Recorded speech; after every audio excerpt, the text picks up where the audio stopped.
Hey everyone, it's Evangeline here at etrailer, and today we're taking a look at how the RockyMounts MonoRail 2 fits on our 2019 Volkswagen Golf. So the monorail has pretty much everything you need. A great wheelbase, a weight capacity of 60 pounds per bike for heavy bikes. You can fit carbon fiber frame bikes, so pretty much if you want to carry any type of bike and not have to worry about it, this is a good way to go, especially since it's a little bit more affordable than some of the other bike racks that do the same thing.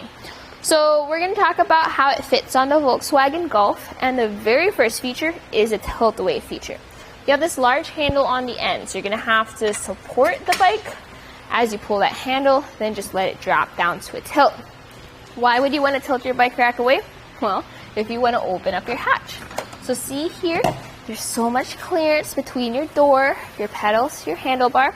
You can now get into your hatch, maybe switch out your shoes, grab your waters, grab your backpacks, whatever you need, without having to take your bike off. So this is a very common feature for your more premium racks. Now, if you do have 120 pounds on there worth of bikes, it will be a little bit tricky to lift that back up. The types of bikes you can carry on this rack.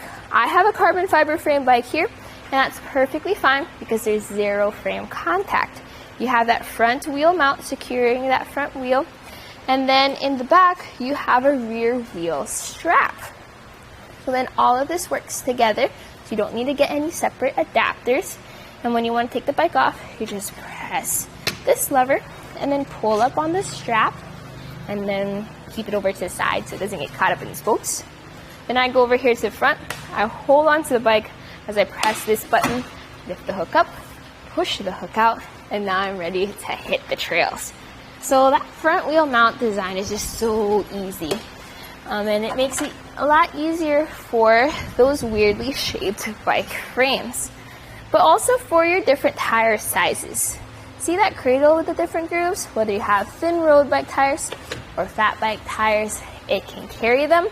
You also have a pretty good wheelbase here of up to 50 inches for your larger mountain bikes. Now, if that's not enough for you, you may want to check out the RockyMounts guide rail, which has an even faster way of mounting your bikes, plus a 55-inch wheelbase. This bike rack is on the normal size when it comes to the length added to the back of your car. You measure from the bumper to the back of the bike rack, and that's 31.5 inches added. Now, where it may get tricky is the ground clearance. Your car doesn't sit that high up off the ground. So your ground clearance at the end of the rack is 16 inches, which means your bikes, you're going to have to lift them up 21 inches to get them on the rack, which is pretty easy actually compared to other taller vehicles. Your hitch is only 8.5 inches off the ground.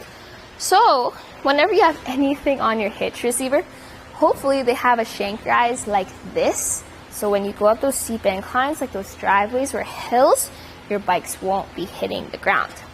Now, if you need to save on space, or you're not planning on going out for a ride, you can bring it into the compact position. There's plenty of clearance between your bike rack and your car, but you will not be able to open up the hatch. Now, another thing is the length now added to the back of the car is 12.5 inches. So big difference compared to when this was folded down. Great for when you're just driving around town, don't want to take up too much space. Other than that, living with this rack, your taillights are visible, your rear window is visible, your backup camera though, which is at the bottom of your logo, what's going to happen is when you go into reverse, that camera will pop out and you will see your bike rack, but you'll be able to see through your bike rack, and if there's vehicles behind you, those will probably still be visible. If that's a major issue for you though, you may just want to go around with it in the down position. Now, the way this secures to the vehicle is you need to use a 3/4 inch wrench. So have that on hand. We have extras too if you need to buy one from here. You also have a cable lock, which uses this lock, and then a matching lock for your bolt. It's an anti-rattle bolt, so this is solid in the hitch. So other than that, it's a great bike rack, great way to carry around your bikes of different shapes and sizes. If you want something smoother, I did recommend or mention the RockyMounts guide rail during this video, or you can take a look at the Kuat Sherpa with a slightly less weight capacity. But right here, right now, this was a look at the RockyMounts MonoRail 2-bike platform rack on the 2019 Volkswagen Golf. Here it is on our test course. We'll start by going through the slalom. This is going to show us the side-to-side action, which simulates turning corners or evasive maneuvers. Next, we're at the alternating speed bumps, which we'll see the twisting action. This will simulate hitting a curb or pothole or driving over uneven pavement. And finally, we have the full speed bumps, where we'll see the up and down action, which is just like driving out of a parking lot, garage, or driveway.